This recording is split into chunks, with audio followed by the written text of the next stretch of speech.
everybody, welcome back to Northernlion Plays The Binding of Isaac Afterbirth Plus. We're moving on to the Pride Day Challenge. I started one. I got 2 rooms in and I ate a granola bar like 15 minutes ago. Started getting granola throat. You might not know what the heck granola throat is. I didn't know what granola throat was until I started talking all day for a living. And it's like when you apparently like a little piece of food you ate like 20 minutes ago for some reason just nestles itself right there in your vocal cords. So you think you're fine.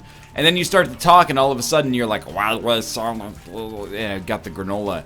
It's less of like the frog voice and more of like, just like sand in your vocal cords. So I figured, you know what? We're 2 rooms deep. It's not a run that's like part of a streak. It's a standalone challenge, so we're probably good to go here. After Pride Day comes Onan Streak. Onan Streak, Onan, it's a biblical thing. As a result, I have no knowledge of the way it's actually pronounced. Because I have church anxiety. Whenever I end up in church and like a hymn gets sung for whatever reason, I'm always like, are they gonna know that I don't know anything about this? Am I gonna be like communicated and then excommunicated? I don't understand, but either way, I figured we'd just restart. And this is one that should be on the easier side. Onan Streak is tough. This is not Onan Streak, that comes next. But on that one, every time you miss a shot, you take damage. Every time you miss a shot, you take a shot, if you know what I mean. On this one, though, we start with $3 bill, which is mostly pretty good, maybe even pretty great. And then on top of that, we also have Rainbow Baby, which is not particularly good, but it's not bad. You know, it's better to have Rainbow Baby than not, but sure, is it worth the item rooms that we lose? Probably $3 bill might be worth a couple of item rooms if you look at the expected value in the world's most boring way possible. Is Rainbow Baby? No, absolutely not. So we do have some stuff in there we might be interested in, but we're going to ignore that for now. As with a lot of challenges in Isaac, this one pretty much boils down to, do we have a run that is kind of like classically strong? This is one of those ones that is not really a gimmick in terms of the actual mechanics, and to be honest with you, I don't like these ones as much. This one is more just a gimmick in terms of like, well, we've got a couple of items that, you know, maybe thematically share a little bit of similarity for whatever reason. So we'll theme a run around that. Like Life Gives You Lemons is another example. It's just kind of like, it's okay. It's nice to have a novelty run, but not particularly, not something you'd play again multiple times, is I guess what I'm trying to say there. So we got Guppy's Collar, we got the Mark. I'm going for broke on this one. I'm mad that the Brains run ended in despair, even though I think that was only partly my own fault. I'm gonna pop this. 1 bomb remaining. In theory, I think that Dull Razor could be pretty good. It doesn't do anything for us at the present moment. Ooh, but it might with a theme. So let's spend in all your money on me and spend in time on me. Like, wow, that's pretty good as well. Like Fergie said in My Humps, the Black Eyed Peas' doubtless magnum opus. I'll grab this. Sorry, I forgot. I shouldn't speak Latin in videos. Sic Transit Gloria. Glory fades. Let's head down to the next floor. Carpe diem. Seize the fish. We haven't gotten many chances recently to look at Dull Razor, the little-known sequel to Hellraiser. But Dull Razor is actually great if we can get something that really makes it work. And honestly, a theme might be it, but I'm kind of waiting until we get on a room with more enemies on it before I try it out here. Basically, it gives you any effects you might get when you take damage. So for us in this case, that means we get the theme effects, which means we could generate black hearts off of it, which is pretty meaningful. We can't change trinkets. I guess we have Rainbow Worm as well. That's kind of the other thematic element that makes this a novelty. So once every 2 rooms, I mean, it's worth 1 bomb, except we only have 1 bomb. Once every 2 rooms, we'll be able to take a crack at getting some Demon Hearts, which are actually really, really good. So I actually think that Dull Razor... Thought we got something there. Dull Razor combined with the theme is like potentially game-winning in and of itself. In fact, I might not even say potentially. I might just say like quite literally game-winning in and of itself. We just have to live long enough to actually make that dream come true. If we can get like 9-volt, that would be basically a death sentence for the challenge. Like, it would get dusted in extreme fashion with extreme prejudice. No key. I did not get hurt there, and we got 3 demon hearts out of it. Like, the other thing is that if this run starts to pop in the manner that it's popping, was that a key I heard? Maybe not. If this run continues to pop in the manner in which it's been popping, we can just start walking into enemies. Because, especially if we get the ability to use this dull razor more than once a room, we'll actually get, or stand to get, as much HP back as we spend. Plus, we'll get the value of using the dull razor on the enemies in the first place. But not the ideal enemy for this, but like pretty close. The hollow would have been 10 out of 10. This is like, you know, a straight 6. If you know what I mean. So I'm just gonna keep shooting at you. One day you're gonna pop up and then you're done. Then we can kill these guys. Deal with the devil, totally fine. We got the red heart to back it up right now. We got more red hearts. I think, you know, we could still become Guppy as well, which would be nice. So let's work our way down there. That could be our secret room, so we might just need 2 bombs instead of 1 key to get into the shop. But the shop is fairly important to me right now, because it holds many items that could eventually turn into being able to use dull razor more frequently. Even like a second trinket would be pretty useful right now. I would pay for mom's purse. There we go. We got a key. We got some money. Pretty lucky get. Let's just go see what we get in our curse room. Got 2 bombs in Curse of the Tower. Now, Curse of the Tower is like the exact opposite of what we want to take here. You might say, oh, you're a baby. Why are you being a baby? I actually think that those people like almost don't exist anymore. If you're still watching Isaac at this point, something about the series has like an enduring legacy for you. You know, you enjoy watching it, and I feel like I don't need to bring up that straw man argument of like, well, you know, blah, blah, blah. You know, I thank you for continuing to watch and support the show. Dude, mom's purse, we called it. Now we can go back and take I forgot what this trinket is actually called. Locust of, it must be Locust of Death, right? It's been a while. Locust of Famine, excuse me? Alright, well, more power to you. Yeah, you might say I'm being a baby for this, but did you see how the Brains challenge went? Like, let the game supply the novelty, we'll just supply the entertainment and access to said entertainment, and I think that works out better for us. So, mom's purse, maybe like a solid like B+ right now, something like that. Basically allows us to hold a trinket which will generate a lot of flies for us. Far from bad. We are missing out a little bit. If we could just use it once per room, we're so unbelievably set. It's like Tammy's head and Maw of the Void all combined into one wicked sweet item, which is definitely phrasing I use on a regular basis. Wicked sweet. We're also gaining like an absurd amount of demon hearts here. I'm not sure if it's tied to our luck or just, you know, we're lucky. You know, our in-game luck or our out-of-game luck, if you know what I mean. Because, you know, she's so lucky. She's a star, but she cries, cries, cries. Gets those demon hearts thinking. 15 cents. No joke, Dan Giesling sang that at karaoke. At PAX East. You wouldn't peg him for a Britney Spears Lucky era fan, but there he was. And you know what? He deserves to do at karaoke whatever he wants to do at karaoke, because he also did nothing but a G-thang with me without there being any lyrics on the screen, which was very difficult. And as a result, you know, you can acquiesce yourself shut if you got a problem with it. I'm not going to buy anything here. I'm not even going to buy a key, because a key is not worth the money right now, in my opinion. We are only going to have, is Caves 2? Yeah, we're only going to have 2 more shops over the course of the rest of the run. So, unless we get like Guppy's Tail or something, we're not going to worry too much about it. Even though we did just open a red chest. Kind of similarly, I feel like, you know, with the Hierophant here and all the HP that we've accrued, we basically have just won. It's not my favorite kind of challenge, because again, the challenge is not mechanics driven, it's mostly just like 2 items that are similar. Isn't that weird? But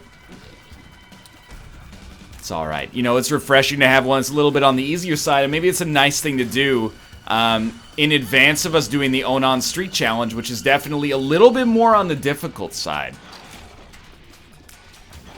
That challenge could mess with us, so... I know Corey, you know, twitch.tv/FlackBlag, he's a very, very good Isaac player. I believe that Onan Streak was the only one that he failed his first time through. It was either him or Cobalt that said that was the one. No, Cobalt invented that challenge. I think I've got the history of that right, so... Yeah, I believe so. But anyway, it's no joke. I mean, the Brains Challenge is probably a little bit more annoying. Just in terms of, like, not being able... Especially with the Harbingers cost me a lot. They gave me a lot, but they cost me a lot too. But anyway, we'll return to that challenge at some point and get it figured out. We got probably, like, at least a week of challenge redos to do just to get everything unlocked. But certainly I'm looking forward to doing a couple of...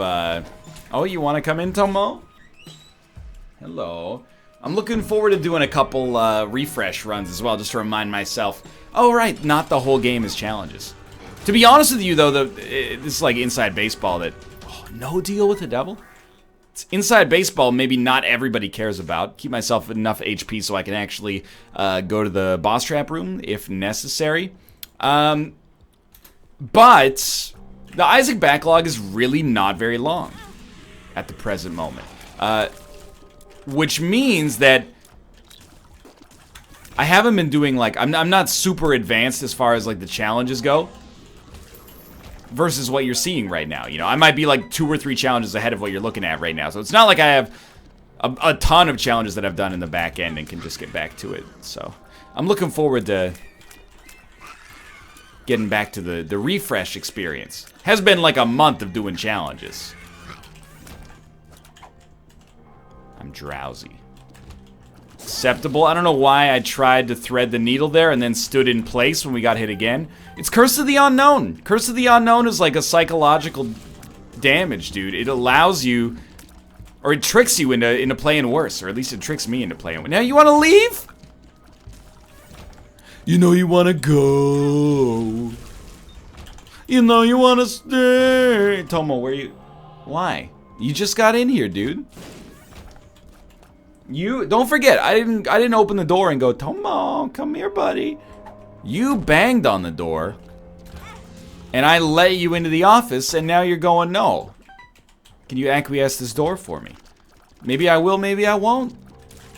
I mean, I will if you give me the signal that you want it to be open, but if you just want it to be open so you can see outside, can't happen.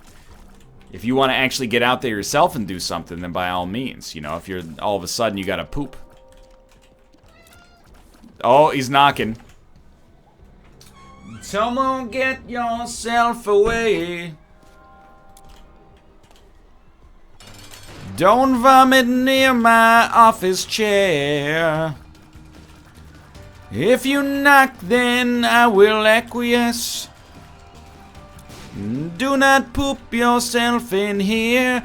Hey, hey, hey, hey, yeah. Said knock, knock, knocking on heaven's door, but it didn't really work out very well. Oh, the damage. On the bright side, got a deal with the devil back. Dude, Judas's Shadow is, like, really good. We'll probably never use it because we're gaining HP too quickly. But it's not like it's bad that it exists.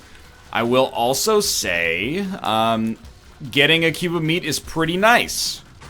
Because when we use Dull Razor, you know, on an occasion or two there, we use Dull Razor, we're not able to finish enemies off with just the Athame value. Now, as long as we're a little aware of the situation, we can also duck in there with our cube of meat. Get a pretty good shot to take them out before they have any chance to back off. So, crack into that. We got a bed we can say. I mean, we might, I don't know why I'm so negative about it. We might as well. I'm negative about it because it's a distraction, you know? There's no need for that. That's the opioid of the masses. You know, that's the little drizzle of honey while we're clinging to the wall of a bottomless pit. We're gonna win this run regardless. We don't need to have 3 Spirit Hearts. 3 Spirit Hearts, negative 3 Spirit Hearts. Say it with me. It don't matter. We got this. I can't get that black card. Now that bothers me. Just trying to kill that invincible enemy with my cube of meat. Wouldn't necessarily suggest it as a big positive. NL, are you ever gonna look up whether or not luck affects a theme? You know, Mob the Void, etc., etc.? That would take all the fun out of it, dude.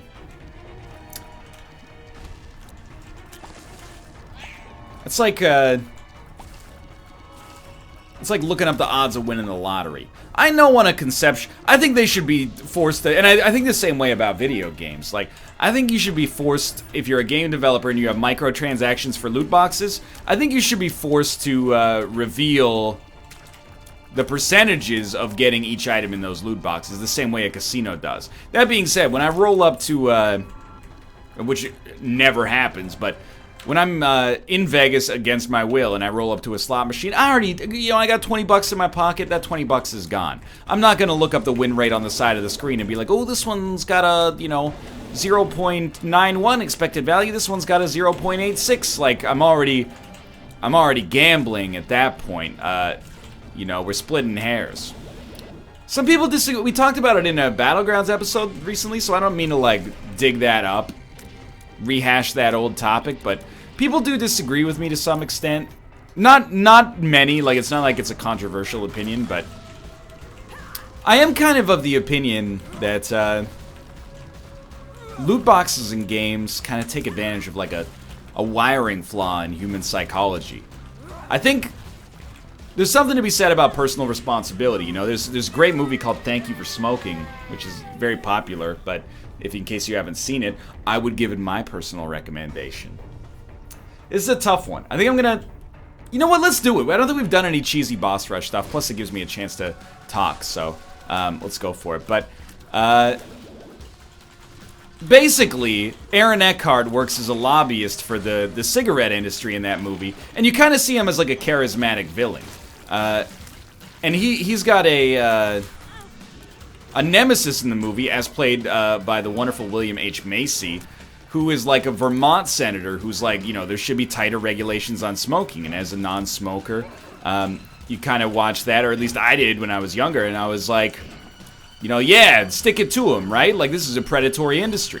Then Aaron Eckhart kind of turns it around on him and is like, yeah, well, what about, cheddar cheese and the obesity epidemic? Like, Vermont's one of the biggest exporters of cheddar cheese in this whole country, and, type 2 diabetes and blood pressure and blah, blah, blah. And you're kind of like, okay, I see where you're coming from. I still sort of, you got to treat them differently, I think. But I see where you're coming from. Personal responsibility is important. I'm glad we live in a world where, a can of soda doesn't cost $8.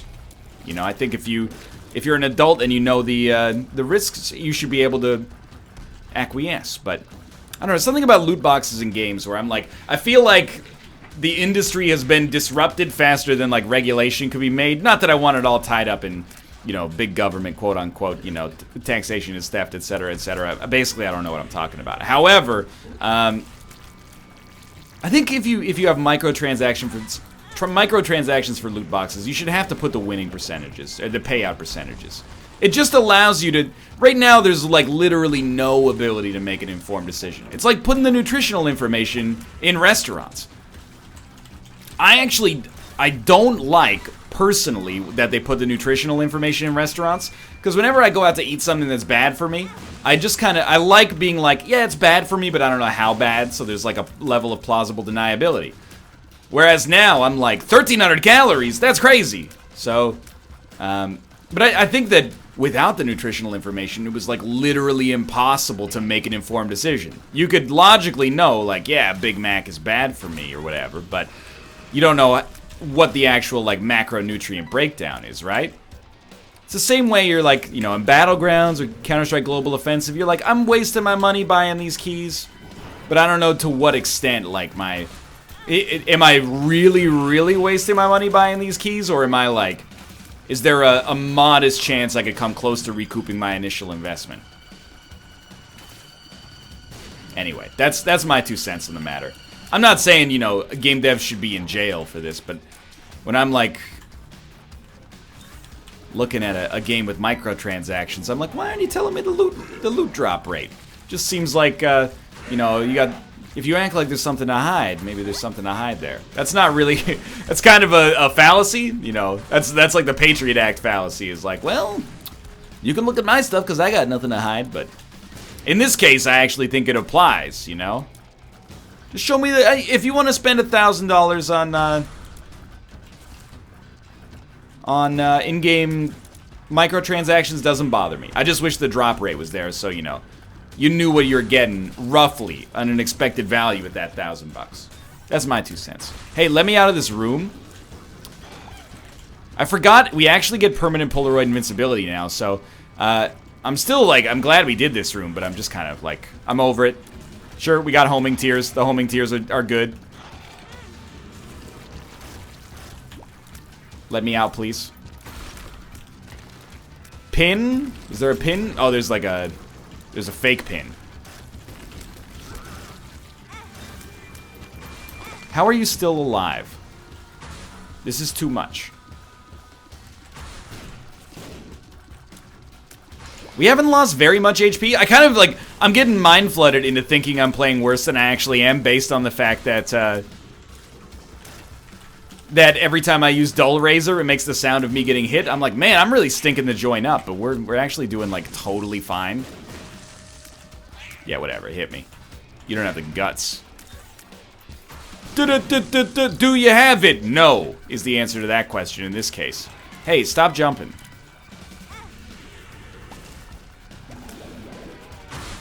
I don't care. You can't, like, you can't hurt me at all here.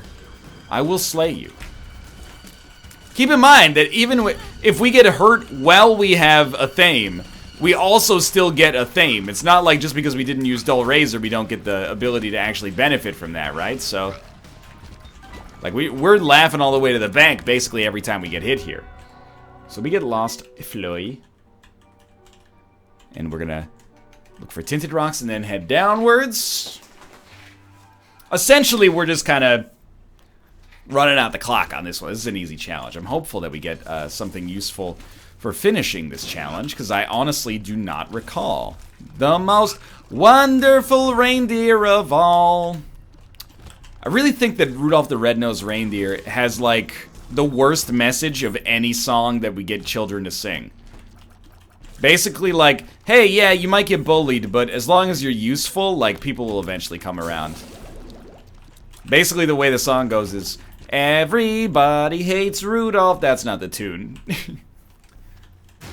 Then all the reindeer loved him because he saved all of their jobs. They shouldn't have treated him kindly from the start, because that would suck. Like, why aren't they just nice? Here's a good song for you.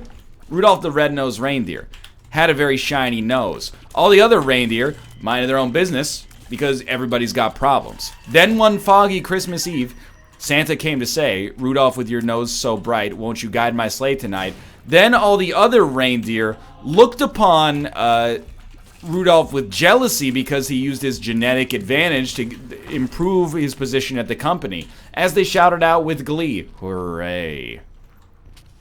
Rudolph the Red-Nosed Reindeer, you're promoted to VP of Finance or something. You know, you get the idea. I just think it's got like a bad message. The message is like here, let me put it this way. Here's the way it goes right now. They're all mean to Rudolph, and then Rudolph bails them out on Christmas. You know what they should do? Then one foggy Christmas Eve, Santa came to say, Rudolph with your nose so bright, won't you guide my sleigh tonight? Rudolph just then rebuked him. I've reported all these jerks to HR. You should have stopped the bullying from poisoning your corporate culture. You know, and then, you know, just then Rudolph gave his notice, 2 weeks on the job. If you give me a bad reference, I'll sue you into the Stone Age. Like, everyone's a jerk to Rudolph at a job that he's basically born into. He has no choice. Then they ask him for help. He's well within his rights to be like, I'm not gonna help you. You never let me join in all your reindeer games. What's the lesson there for kids? Hey, be mean to people because they'll probably give you like one bailout before they really get mad at you. I much prefer the lesson of like, Santa Claus is coming to town, you know? He sees you when you're sleeping. He knows when you're awake. He knows when you've been bad or good, so be good for goodness sake. That's a way better lesson. A little creepy, perhaps, but it lets you know, kids, someone's always watching, so be on your best behavior. Honestly, it's gonna sound cynical, but I think that's a message. Kids have no morals. They have like a moral compass that's created by like Disney movies and then like their own personal feelings and their parents and stuff like that. But like, a child is a tabula rasa when it comes to that stuff, you know? They don't know to be nice and cooperative. You gotta put like extrinsic checks in there at first. That's NL. Children they're beautiful, pure, and innocent creatures. We're animals, okay? And I was a teacher. I've seen kids are mean, dude. Kids are mean, but they're also pretty dumb. So all you do is go, hey, don't be mean, that's not nice. Yeah, whatever, screw you. Hey, don't be mean, a mythical present-giving demon is watching and he's not gonna give you an N64 this Christmas. Okay, I'll be good. You know, like, we need that sort of guidance. And if you think that doesn't apply to adults, tell me how you drive normally versus how you drive when there's a police officer behind you on the road. Everybody benefits, or society benefits if everybody thinks that, you know, somebody more powerful than them is just looking over their shoulder a little bit. That's my 2 cents on life anyway. Dude, I'm on my best behavior in public all the time. When I was 17, I could be a little bit of a jerk in public.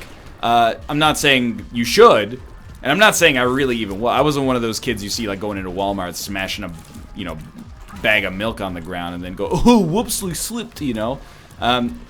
But now I always think about this. There's always a chance that, you know, some guy could bump into me in a busy day downtown, and I'd be like, hey, watch it, buddy, and then it'll be like, ungrateful YouTuber goes viral, you know. I think that having even a modicum of a public image is keeping me honest and keeping me well behaved, and I think that's a good thing.